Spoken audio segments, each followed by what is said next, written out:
Lord Krishna नमन my all sweet dear student. Lord Krishna नमन to all मेरे प्यारे विद्यार्थियों। Are you familiar with the term acid rain? मुझे लगता है पता होगा आपको। एसिड रेन के बारे में आपने सुना है? एसिड रेन यानी कि हमारी जो प्रथम वर्षा होती है, पहली वर्षा होती है, उसे हम एसिड रेन कहते हैं।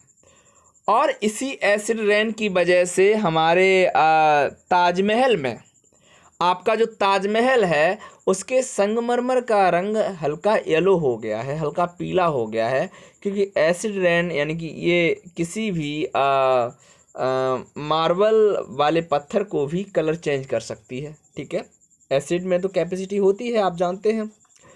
Have you ever heard about damaging effect of acid rain? As the name indicates, the rain contains excess of acid is called an acid rain. Where do these acid come from?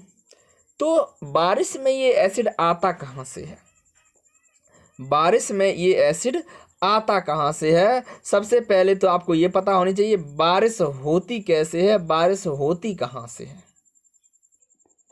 मेरे प्यारे विद्यार्थियों, ये आपका world का map है और इसमें अगर ये हमारा क्या है, इंडिया है, और इंडिया में हम समझना चाह रहे हैं कि बारिश होती कहाँ से।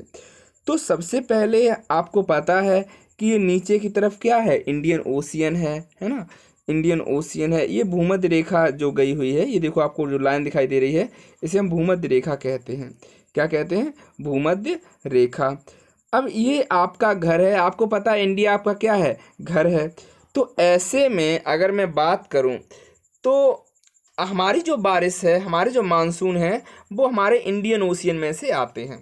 अब आपको पता है ये मुंबई वाला जो ये रीजन है, मैं देखो आपको दिखाऊंगा, ये रीजन पूरा देखो। अब इसमें तुम्हें कुछ ग्रीन ग्रीन कलर का दिख रहा होगा, तो यहाँ पर ये अरावली हिल्स, अरावली रेंज पूरी बसी हुई है, ये पूरा गोंडवाना लैंड का क्षेत्र है। और ध्यान रखना, ये इधर से, ये गोवा वाली साइड से आपसे पूछा जाए कि बताओ गोवा वाली साइड से ऊंचाई ज़्यादा होगी या फिर इधर बे ऑफ बंगाल से ऊंचाई ज़्यादा होगी? अच्छा जल्दी से बताओ। आप समुद्र में हैं और भारत की तटीय क्षेत्र पर चढ़ रहे हैं, तो आपको ऊंचाई कहाँ ज़्यादा मिलेगी? तो ध्यान रखना, आपका बे ऑफ बंगाल ऊंचाई नहीं होगी। यहाँ पर भी रेंज हैं, पर्वतों की रेंज है, पहाड़ों की है, लेकिन कटे हुए पर्वत हैं। ठीक है, ये आपका बे ऑफ बंगाल है, पूरा का पूरा ये बे ऑफ बंगाल है। इसमें विशाखापट्टनम और ये पूरे की पूरी चेन्नई, ये पूरे यहाँ पे दिखाई देंगे। और यहाँ पर ये जो रीजन है ये महत्वपूर्ण है बारिश के लिए। ये देखो पूरा ग्रीन ग्रीन आपको दिखाई दे रहा है। ये ग्रीन ग्रीन क्यों दिखाई दे रहा है? क्योंकि कहीं ना कहीं आपको ऐसा लग रहा होगा यहाँ बारिश बहुत अच्छी होती है। बिल्कुल सही बात है। यहाँ पर पूरा पर्वतीय रेंज है, मतलब एक मतलब छोटे मोटे माउंटेन्स हैं, और इन्हीं की वजह से जो मानसून आते हैं इधर, तो यहाँ पे क्या होता है कि मानसून यहाँ से, इस जगह से दो भागों में बंटते हैं। एक तो चले जाते हैं बे ऑफ बंगाल की तरफ, इधर है ना, इधर की तरफ, और एक चले जाते हैं इधर आपकी अरेबियन सी की तरफ। ठीक है, तो हमारे देश में मानसून दो तरफ से घूम जाते हैं। ठीक है, और इन रेंज में भी जो यहाँ पे रेंज है आपकी साउथर्न में, तो इसमें भी छोटी छोटी पहाड़ियाँ कटी हुई हैं, तो उनसे भी बीच में से मानसून निकल जाते हैं, और ये आके सीधा का सीधा कहाँ टकरा जाते हैं? आगे ये आकर, ये सीधे आके आपकी हिमालय रेंज से टकरा जाते हैं। ये देखो आपका पूरा हिमालय रेंज है। डियर स्टूडेंट, एक बार सैटेलाइट की इमेज देखो तो ज़्यादा अच्छा समझ में आएगा आपको। तो ये आपका क्या था नीचे, ये आपका ओशियन था। ठीक है, अब देखो ऊंचाई भी दिखाई दे रही है, यहाँ पे ऊंचाई बहुत ज़्यादा। अच्छा, वाटर पॉलिसी आप याद रखना, आपका जो ये भारत है, और भारत में आपका जो साउथर्न रीजन है, यहाँ से 300 किलोमीटर देश आपका होता है। उसके बाद ये मतलब यूएस के अंडर में चला जाता है, और ये उन देशों का मतलब होता है। 300 किलोमीटर के बाद का समुद्र उन लोगों का होता है जिनके पास समुद्र नहीं है, या जिनकी इंटरनेशनल बाउंड्री समुद्र से मतलब कनेक्ट नहीं है यानी। ठीक है, तो ये आपका देखो रियल में यहाँ पे, ये देखो ये पूरा पूरा रीजन, तो यहाँ पे क्या है, यहाँ पे पूरी पहाड़ियाँ हैं, पहाड़ियाँ कटी हुई हैं, तो वहाँ से भी कभी कभी मानसून इधर चले आते हैं। तो मेरे देश में जो पहली बारिश होती है उसमें क्या होता है, एसिड रेन होता है। एसिड बहुत बड़ी मात्रा में। अब एसिड क्यों होता है भाई, हमने आपको कार्बन डाइऑक्साइड इमिशन के बारे में नहीं बताया। ध्यान रखना, हर एक कंट्री के पास लाइसेंस होता है कि आप पार्टिकुलर कितना, मतलब कितनी मात्रा में, मतलब कार्बन डाइऑक्साइड उत्सर्जित करेंगे। अच्छा, हिमालय की अगर हम बात करें तो हिमालय भी समझ लीजिए, ये पूरा का पूरा जो रीजन है ये हिमालय क्षेत्र है। और हिमालय एक फोल्डेड माउंटेन है। कैसा माउंटेन है? फोल्डेड माउंटेन है। ये देखो पूरा पूरा बहुत सुंदर हिमालय है, और ये हमारा नॉर्थ में दीवार की तरह खड़ा हुआ है, और यही आने वाली मानसूनी हवाओं को रोककर हमारे देश में खूब बारिश करता है। जितना ज़्यादा ग्रीनरी है वहाँ उतनी ज़्यादा बारिश होती है।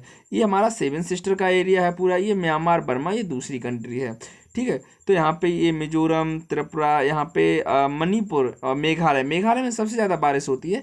मैं पहले भी कुछ वीडियोज में आपको बताया था कि नागा, खासी और जयंतिया ये जनजाति हैं, छोटी जनजातियाँ होती हैं। अब ये जिस पहाड़ पे रहती हैं उन्हीं के नाम के आधार पर उनका पहाड़ों का नाम भी वही रख दिया गया है। जैसे जयंतिया हिल्स, गारो हिल्स, खासी हिल्स, ये शेड्यूल्ड ट्राइब्स हैं, ठीक है स्टूडेंट। तो ये पूरा, अब हिमालय जो है इसे हल्के में मत लो प्यारे विद्यार्थियों, हिमालय अंदर तक फैला हुआ है। देखो हिमालय का ये रीजन पूरा, ये आपका अंडमान निकोबार द्वीप समूह का रीजन है। ये देखो ये पूरा कौन सा रीजन है?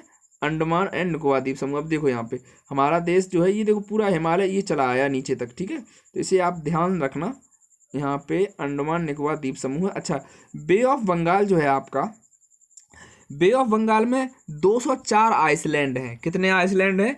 204। इन आइसलैंड पर आप रिसर्च करेंगे, आप मेडिकल में भी रिसर्च करेंगे, बहुत सारे आइसलैंड पे ही जब सबसे ज़्यादा रिसर्च होती हैं, ठीक है।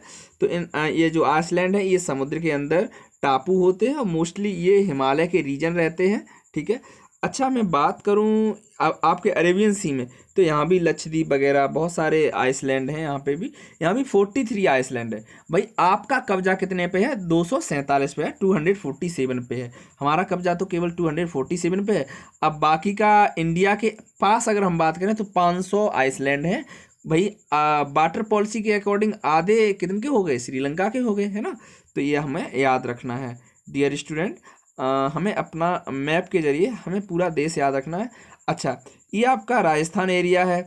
अब यहाँ पे जो अरावली हिल्स हैं ये कैसी पड़ जाती हैं? समानांतर पड़ जाती हैं, और समानांतर पड़ने की वजह से यहाँ पे मानसून नहीं रुक पाता है ना, और ये ऊपर चला जाता है। अब आप कहेंगे कि सर यहाँ देखो पाकिस्तान और राजस्थान के बीच में हरियाली दिखाई दे रही है, ये वाली हरियाली, ऐसा क्यों है? तो मेरे प्यारे विद्यार्थियों, ऐसा इसलिए है क्योंकि हमारे देश से यहाँ पर कुछ नदियाँ निकलती हैं। जैसे हमारा ये रीजन है, तो आप यहाँ जानते हैं यहाँ पे कौन सा रिवर सिस्टम निकलता है? इंडस रिवर सिस्टम, यानी कि सिंधु नदी। और सिंधु नदियों में कितनी नदियाँ होती हैं? 5 नदियाँ होती हैं, झेलम, चेनाब, रावी, सतलुज और ब्यास। इसी वजह से आपके पाकिस्तान में ये थोड़ी सी हरियाली है ना। पाकिस्तान वाले तो बेचारे भूखे मर जाएं। देखो यहाँ पे फैसलाबाद, लाहौर, मुल्तान, ये जितना भी पाकिस्तान का एरिया है ये विकसित है, हमारी तरह अच्छा है। क्यों? यहाँ से हमारी नदियाँ निकल के जाती हैं। कौन कौन सी नदियाँ हैं?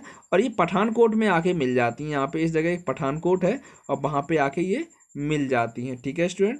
तो याद रखना ये बात आप, कि पाकिस्तान में पठानकोट में ये सारी नदियाँ मिल जाती हैं। अच्छा, एक बार क्वेश्चन ये पूछा गया था कि बताओ उस नदी का नाम बताओ जो इंडस रिवर सिस्टम का भाग तो है, लेकिन पाकिस्तान में उसका पानी नहीं जाता, है ना। तो ऐसे में आप मेरे प्यारे विद्यार्थियों याद रखना, आपकी ब्यास नदी 600 किलोमीटर की लंबाई के समथिंग इसकी लंबाई है, और ये ब्यास नदी है, और मोस्टली इसका वाटर जो है पाकिस्तान में नहीं जा पाता, क्योंकि इसका पूरा कंजप्शन हम करते हैं।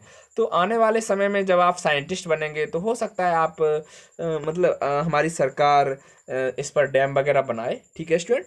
Okay student.